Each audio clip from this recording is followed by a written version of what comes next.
السلام علیکم میرے دوستو، امید کرتا ہوں آپ سب خیریت سے ہوں گے۔ میرے دوستو، یہ ایک واقعہ ہے۔ ایک شامی تھا، اس نے مولا علی علیہ السلام سے چند سوالات کیے، بہت ہی دلچسپ سوالات ہیں۔ شامی کہتا ہے، مولا آدم کا نام آدم کیوں رکھا گیا؟ مولا فرمانے لگے، کیونکہ وہ عدیم ارض یعنی زمین کی کھال سے بنائے گئے تھے۔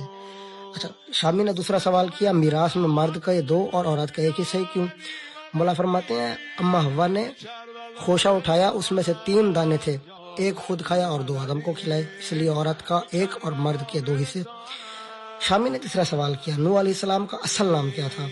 مولا نے فرمایا، نوح علیہ السلام کا اصل نام سکن تھا، اور انہیں نوح کہنے کا یہ سبب ہے کہ انہوں نے 950 برس تک اپنی قوم پر نوحہ کیا۔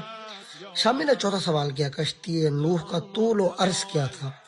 مولا نے فرمایا، اس کا طول 800 ہاتھ اور عرض 500 ہاتھ، اور سطح زمین سے اس کی بلندی 80 ہاتھ کی تھی۔ اچھا، اس نے 5واں سوال کیا، وہ کہتا ہے، شامی کہتا ہے، جنات کا باپ کون ہے؟ مولا فرماتے ہیں، جنات کے جد اعلیٰ کا نام شمام تھا، اور اس کو اللہ نے آگ کے شعلے سے پیدا کیا۔ اس شامی نے 6واں سوال کیا، اور یہ بھی بڑا دلچسپ سوال ہے۔ شامی کہتا ہے، اللہ نے قوم میں جنات کی طرف بھی کسی نبی کو مبعوث کیا؟ مولا فرمانے لگے، اللہ نے ایک نبی کو ان کی طرف مبعوث کیا جس کا نام یوسف تھا، انہوں نے ان کو دعوت دی مگر جنات نے ان کو قتل کر دیا۔ شامی کا 6واں سوال تھا، ابلیس کا آسمان میں کیا نام تھا؟ مولا نے فرمایا، آسمان میں ابلیس کا نام حارث تھا۔